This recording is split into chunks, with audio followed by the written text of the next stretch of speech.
Hello and welcome to Liam's Lyceum. I'm your host, Liam, aka Himvar, and today I have another tag video for you.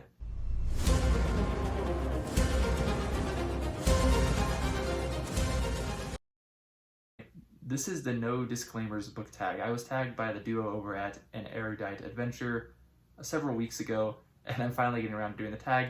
Still playing catch up since I'm getting tagged more and more now, and so sadly it may be a couple weeks before I get to a tag if I am tagged. But I am trying to get to all of them. Anyways, I'm going to try to go through these prompts relatively quick. I don't want to keep you waiting, keep you on the edge of your seat looking for my answers. But there are 8 questions, I think I counted right, as far as I'm aware. So I did go over these questions a little bit earlier, though, so hopefully my answers are good enough. Number 1, which trope in books annoys you the most? Off the top of my head, love triangles. I really am not a fan of that trope really at all. I also suppose I'm not a big fan of the trope of a loss of powers. I mean, it's not always bad, but in most cases, if someone, a lot of people in fantasy have these cool magical powers or some such, and if they end up losing them, a lot of times I find it pretty lame, and a lot of times it is pretty lame. So anyways, that's that. Question number 2, which writer or writers do you feel is overrated or overhyped? Now, I feel like you could put a lot in here, right? Because it kind of depends on who you're listening to.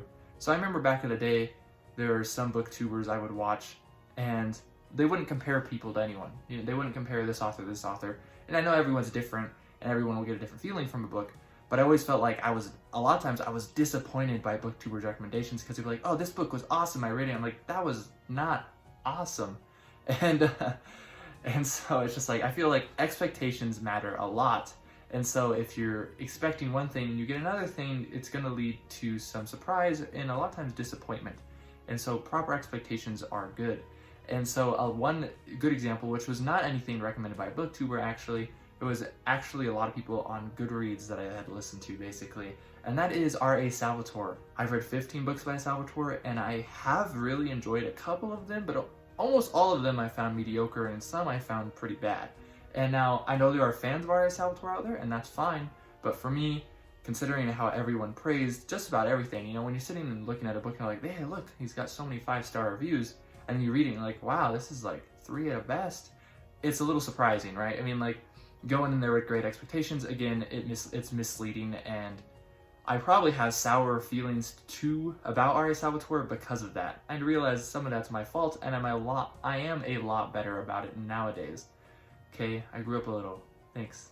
Question number 3. What are your least favorite books you've read since joining BookTube? So I haven't been on BookTube very long. It's been about 3 months, I think.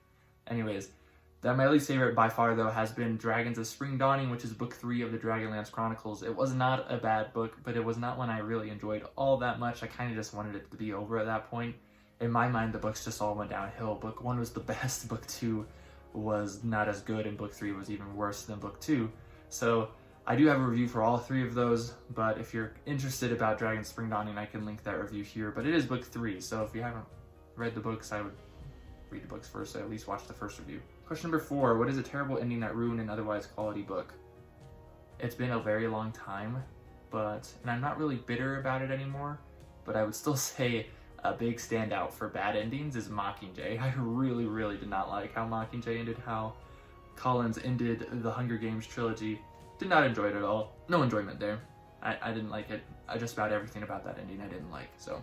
Number 5, which fictional character or characters do you wish was not killed off? This is hard for me because a lot of my favorite books kill off characters, and I feel like I get a lot from character death because I get a lot from their character lives.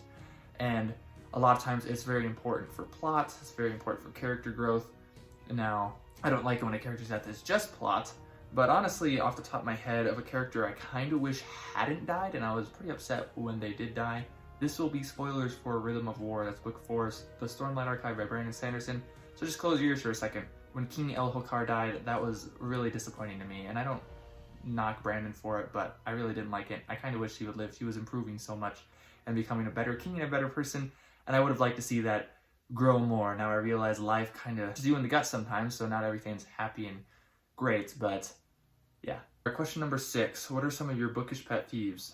So I got like the common ones. I don't like dog ears. I don't really like stickers on my books, especially if it's a new book and you put a sticker on it for some reason.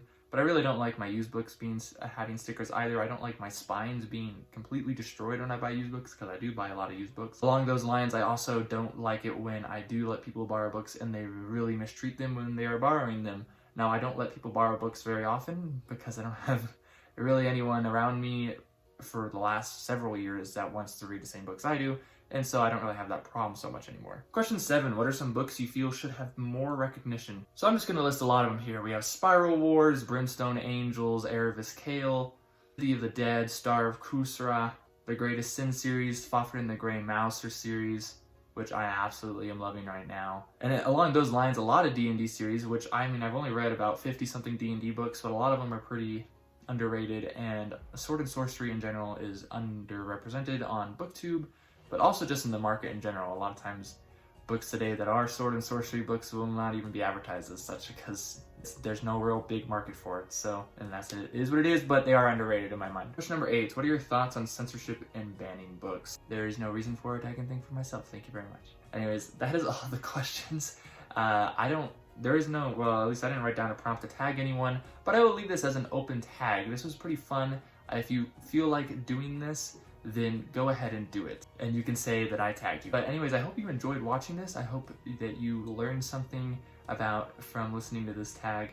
And anyways, this has been Liam from Liam's Lyceum. I just realized that from my last video, I have Crossroads of Twilight still sitting here, and I have my root beer from another video as well.